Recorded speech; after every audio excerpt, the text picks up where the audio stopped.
back. It's family time. It's Yes. the remaining 15 minutes more to go.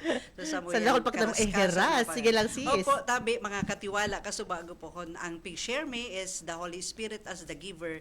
The parents bestowed with giftedness, Holy Spirit, and the parents naman transmit sa mga children itong mga values and sana maintindihan po nindo kung paano ang pagpili kang maray. So yan, pag maray ang resulta, ara mo na may maray ang Hali yan resulta. sa banal na Hali po yan espiritu. sa banal na espiritu.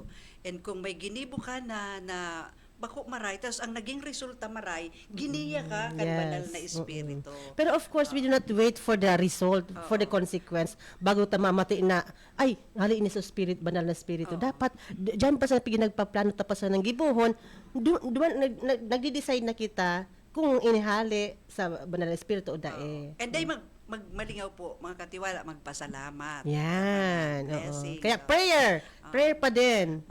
Di ba? Di po, so kunyan, ang sa tuya naman is paggiya. Yan. Ang magurang. Dahil naturoan na kan mga values, dahil kan mga aki, ang mga fruits of the Holy Spirit, paano gigiyahan? Yun. Mga magurang in times na nawawala, na nagliliko. Sabi nga po ni Sis Jean, ko na matinin daw so bago na sometimes God allows us to do bad. Allows To do mistakes. to encounter mistakes Madapa. because ang buhay nga ni talaga is we are one with God in the, sabi ko kay mama, tamang po ugod-ugod si mama, sabi ko, you are one with God in the passion, death, and resurrection. Si mama ko po na 93 years old. Makulog na yun. Nakakalasan iyan Sabi ko, kang kagabatan. Mama, because you are one with God Yeah. in your passion, death, and resurrection. Naulok sana siya. Tapos yun na po, ngunyan, as giya, Yes. ang magurang. Paano gigiyahan? Dakulon ngunyan si Jean ang mga nababasa ta na napapariwara ng mga aki. In fact, mga suicidal na mga aki. Natatanag ka kaigwa kita mga arog kaiyan. Dakulon ngunyan ang buy-bust operation na yaong pa rin so mga drugs. Tapos dakulon ang nagsusunod sa mga magurang, nakikipag-live-in na, may mga premarital sex, Yes. na tas so mga cohabitation po na sometimes siguro baka day managiya. Yeah. So day po malingaw ang mga magurang na ang papel po talaga kan mga magurang is itawan kanatao giyahan. So garo talaga siya the Holy Spirit. The giver and then The to guide. To guide them. So, paano i-guide, Sis Jean? Ako, para sa kuya, ang pagiya sa mga aki is not just telling them what to do. It is by modeling. No? Kung ano ika na bilang sarong tao, bilang sarong agum, first and foremost, dahil yaon sa kita sa pamilya, kung ano ang treatment mo sa agum mo, kung ano ang sa imo, kung kaano mo siya pinapadaba, the children look up to you, no? As a person, as the wife, as the mother, diba, sa loob sarong pamilya, halimbawa, ngayon ako, ang permi kong permi kami nag-iiwal, permi kong sinisimbag ang agum ko, pag siya nadagit, di syempre, ano ang magiging,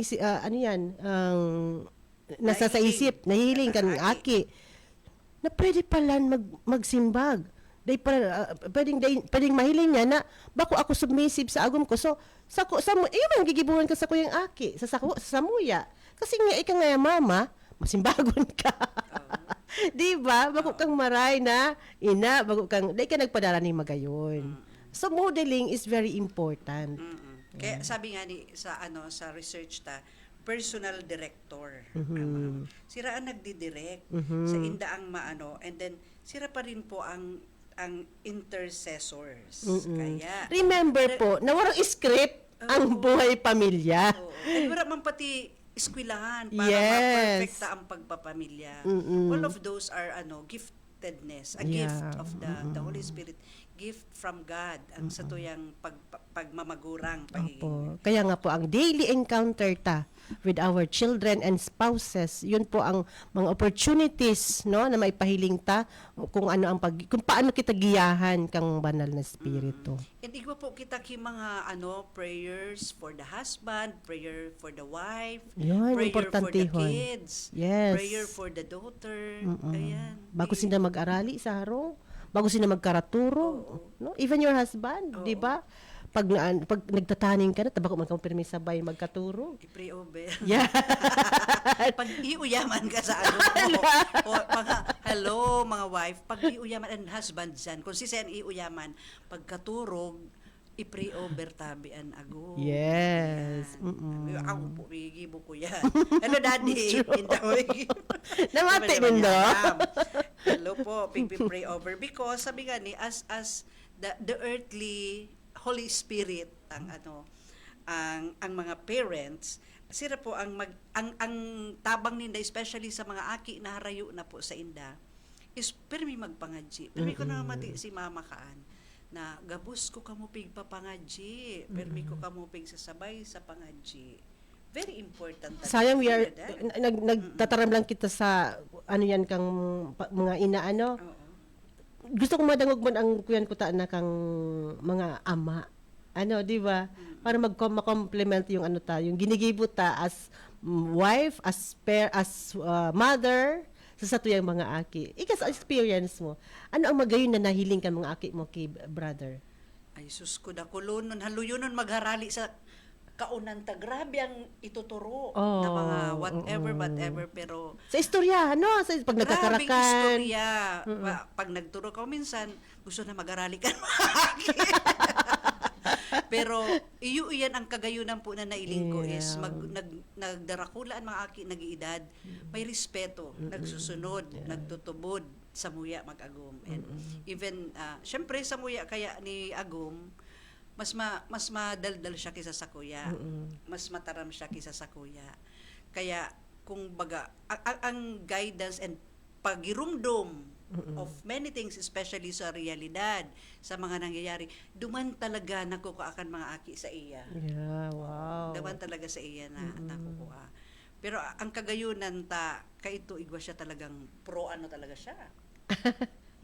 Ang kagayunan nakulawan naman ang realization ni Noel sa mga Very good. mga- That is humility. Kasi, Opo. 'di ba, may mga kinadakuluan kita na mga bako magayon, pero when we allow God to change us, yan. That is humility in action. Yan.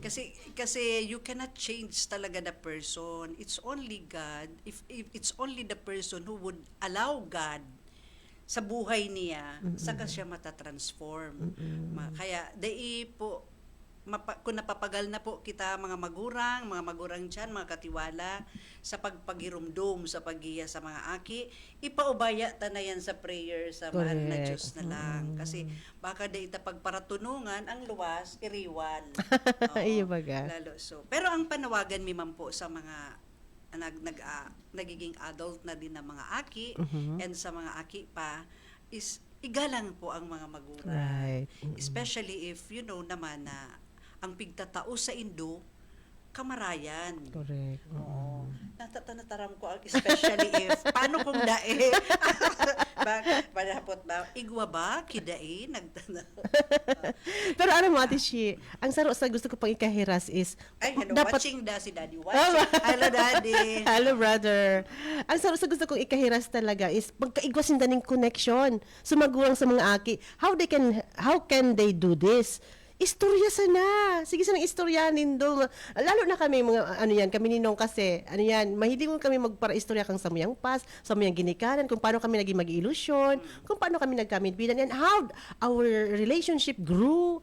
Yung mga pati mga mga pinag-aragihan na dito pa kami magkabulagan. I-enjoy kaya ng mga aki and that's how you connect to them. Opo. So yan, para naaaraman kan mga aki ang buhay. Yes. Kung paano naghahalawig ang pag-ibanan kan mag-aragom. And very, kami kaan sa Commission on Family and Life po, mga katiwala, na pigtuturo mi talaga na indissoluble ang marriage. Correct. Kaya, ang pag-iribanan sa laog kang arong ang parents like they are the earthly Holy Spirit, the teacher and the guidance counselors sa Yes. laog kang pamilya. Dakulaon ang papel so that ang mga aki mailing at pamatian ang pagkamuot at saka ang mga magurang din kayo mo the couple sinda ang magigiya talagang akuon ang mahal na Diyos sa sainda. Kanina si Jean, sabi ko, na-appreciate ko, ang balikan ko po itong pingsabi ka sa bago na, so mga napapariwara, na dapat talaga, aakuon, and bagayunan pag sila nagbago. Yes. Grabe ang testimony nila, ano? And sumugurang maging instrumento kang pagbago kang aki. Yeah. Jesus ko. Sometimes bako grabing magurang ang naging indulhensya. instrumento, ibang Kaya, tao ang naging instrumento para magdulok sa ano. So, daita na po paghalato na imbitaran pa kita kan ibang na ano ang gusto ko sabihin, ibang reliyon. Na digdi na kamo sa muya Correct. digdi nga yan, may katulinungan. Digdi may salvation. Oo, maiiling nindo, makikilala nindo ang mahal na Diyos, maiiling nindo, mamatian nindo ang mahal na Diyos. Gustuhon ko po itong naibasa ko sa Reels na pighapot na did you find Jesus now? Sabi kan sarong ang simbang Katoliko. Why? Did I lose Jesus? I never lost Jesus because ever since Jesus is with me. Oh, Catholic siya. So, kaya lang minsan, yan man din mga dry Catholics, do alam ta na yaon sa tuya, we are baptized, pero kay puhantang isabuhay ang mga teaching kang mahal na Diyos. So, Kaya join na po kamo sa miya sa sa Commission on Family and Life para dakwal po kayo maaraman.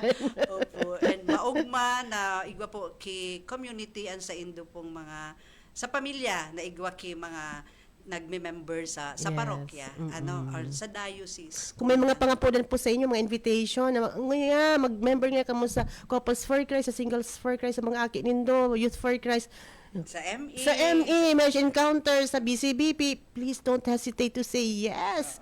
Kasi dyan po, nag-grow talaga. Huwag niyo yung isipin na magiging burden. Ang oras ko ay naku ngayon, dako nga ako gigiribon. No. Pero Kulon kami pong naukudan. Yeah. Bago po kami magtapos kang It's Family Time na programa, gusto mo panawagan ang mga communities like the BCBP, Yes. ME, and the iba pa na mga na mag-join sa parishes where they belong Opo. sa Commission on Family and Life Yes. po. Ano. So, Kay magayon puwan na mi may po kamo. community sila, pero kay puhan po kamo kan mga parokya Yes. para mas maugma, mas dakol, mas Correct. maugma. Okay, so it's already 11 na naman po, Sis Jean. Nagtatapos naman po ang samuyang programang It's Family Time. Ang pamilyang nagtitiripon, nagtatalubo asin sinusugo. Data po paglingawan, always, sabi ni St. John Paul II, when he was Pope pa po siya kaito, the future of humanity passes by way of the family. Yes. Kaya mas kinagigira na po ngunyan sa ibang country. Ipangajita na daymang po kitang araboton so that may futuro pa ang mga pamilya. So, ini na po si Ate Shi. At iniman po si Ate Jean. Opo. Ang the family that prays together, eats together, it stays forever. Bye-bye. Salamat, Mark, sa teknika. Salamat po.